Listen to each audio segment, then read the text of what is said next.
The Su-35 is the aircraft Russia built to hunt drones. A single-seat, twin-engine fighter meant to run down Ukrainian cruise missiles and escort the bombers that strike Ukrainian cities. On the last weekend of July 2026, according to Ukraine's security service, 2 of them were caught on the ground, parked in the open at an airfield near Maykop, roughly 300 to 400 kilometers from the nearest front line. The hunters never left the tarmac. How a Ukrainian drone crossed that distance and what it reached when it got there is the story. Start with one number because it explains everything that follows. 300 to 430 kilometers.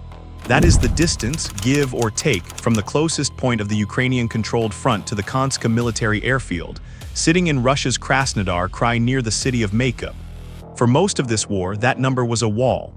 Anything parked behind it was, in practical terms, parked at home. Aircraft sat on open aprons because there was no reason not to.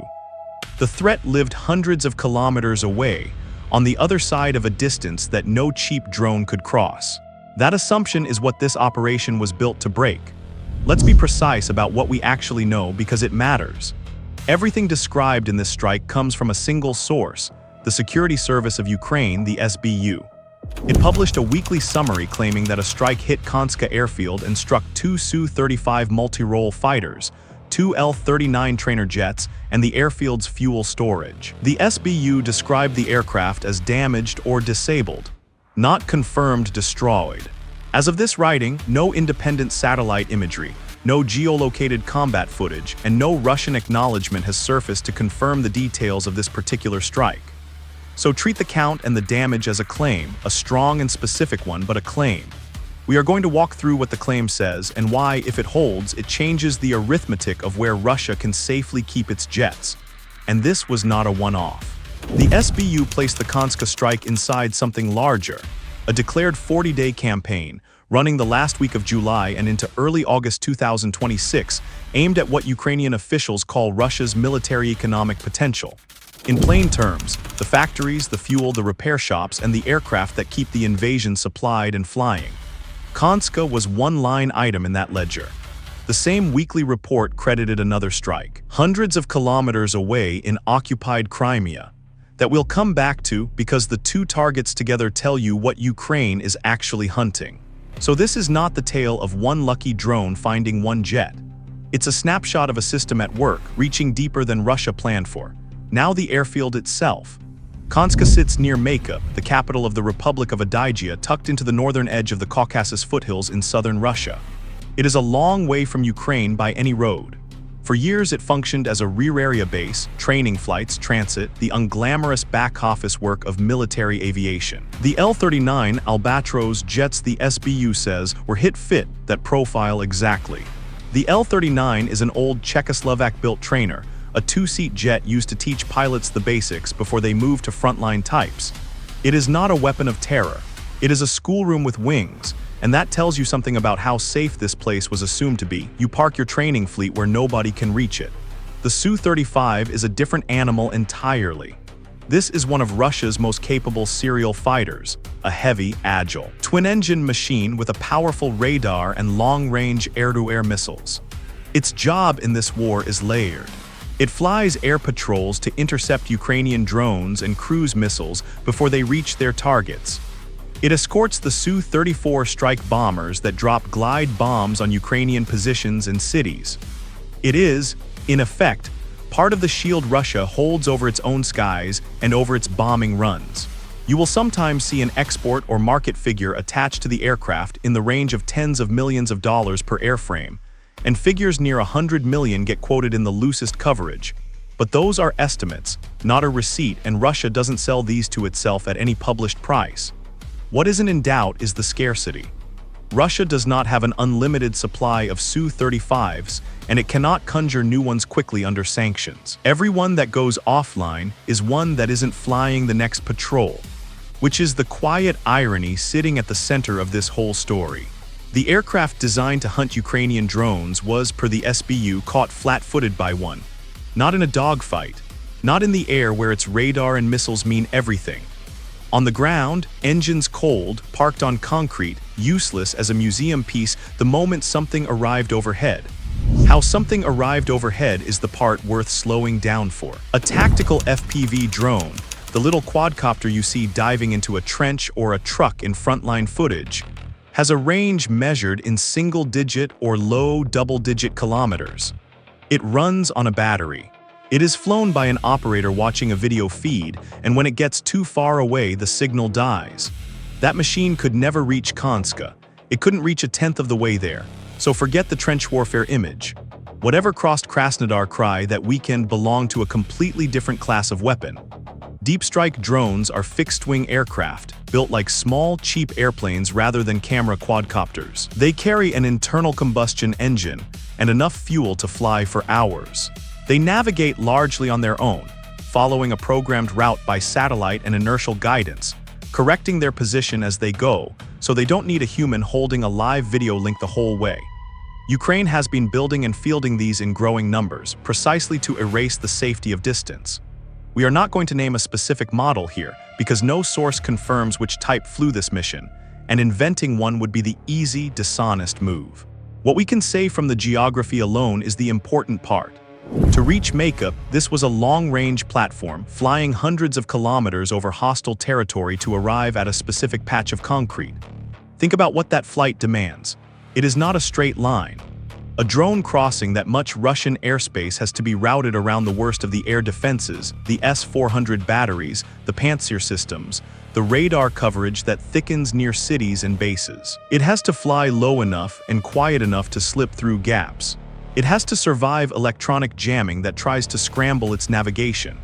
And it has to do all of this while carrying a warhead heavy enough to matter at the end without burning so much fuel it never arrives.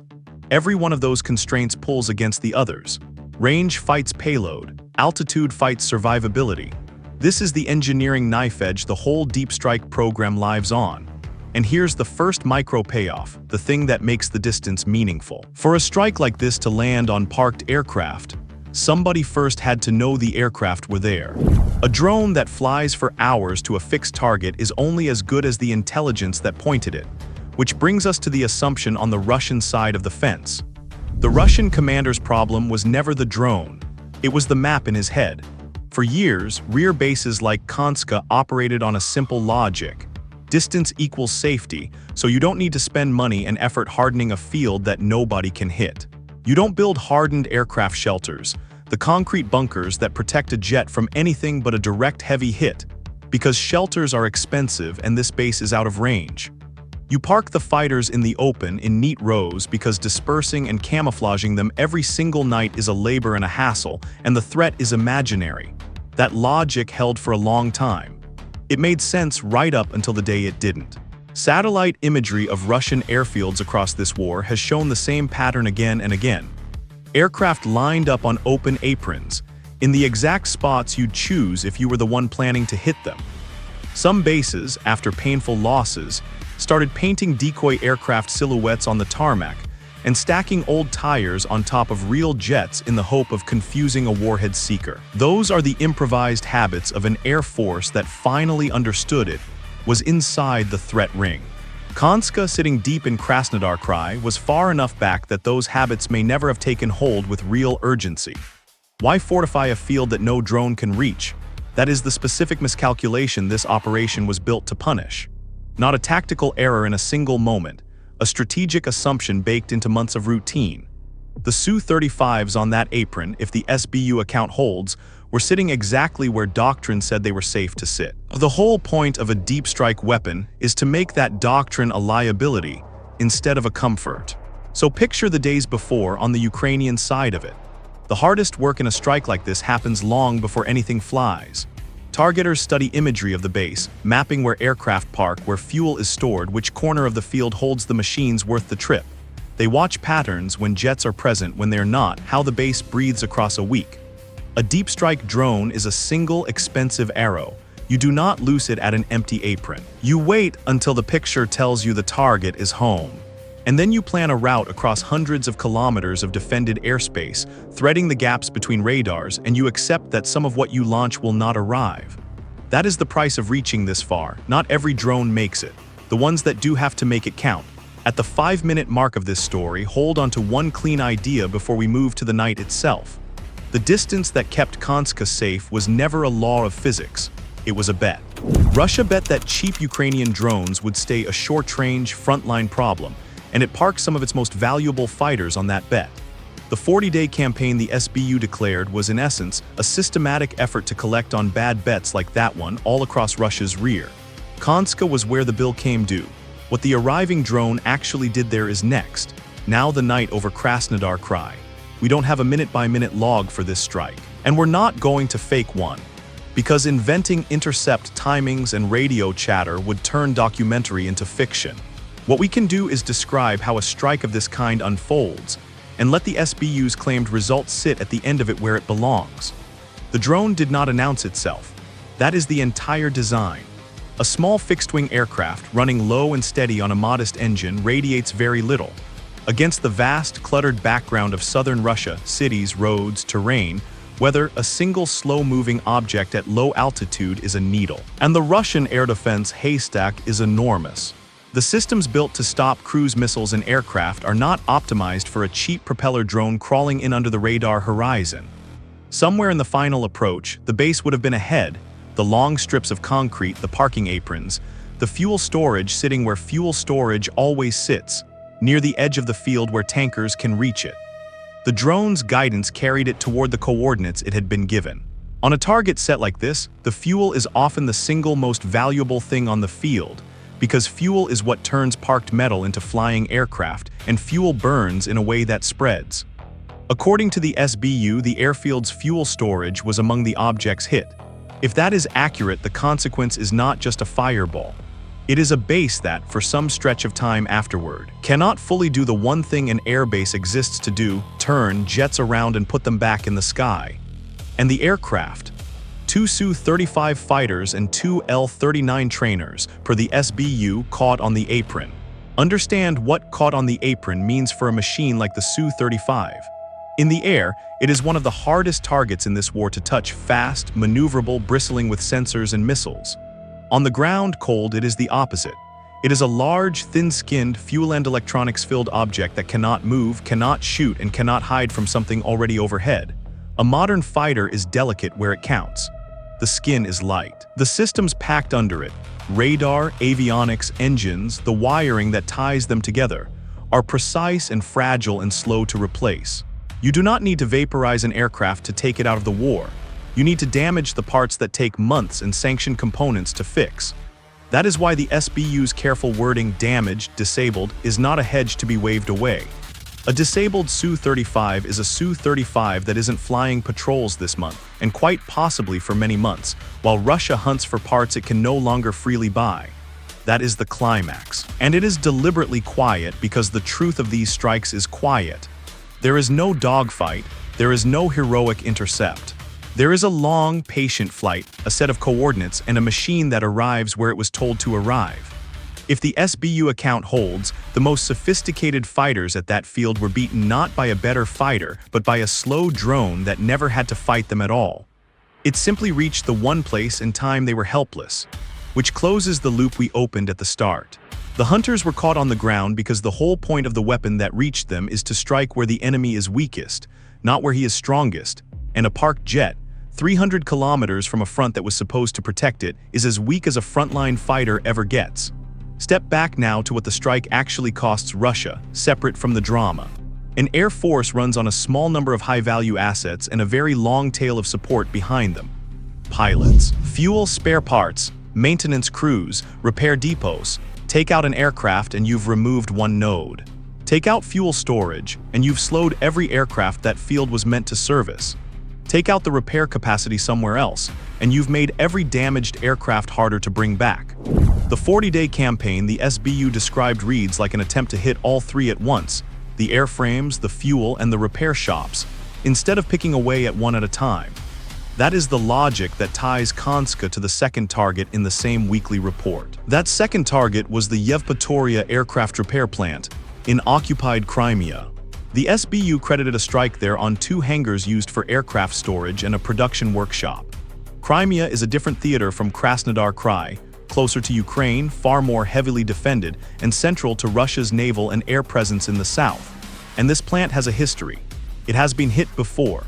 According to earlier reporting on a strike back in February 2026, the same facility lost an An-26 transport aircraft, with damage to be 12 anti-submarine aircraft.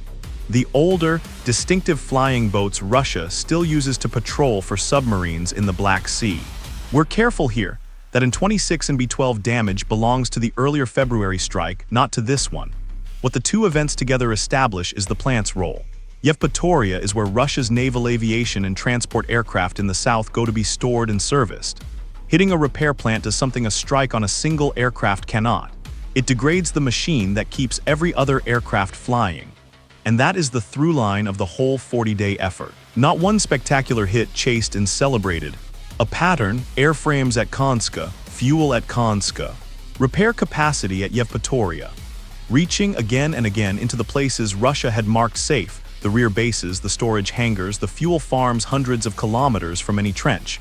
The value of that pattern isn't in any single burning jet. It's in what it does to the Russian planner's map. Every field that gets hit forces a choice everywhere else.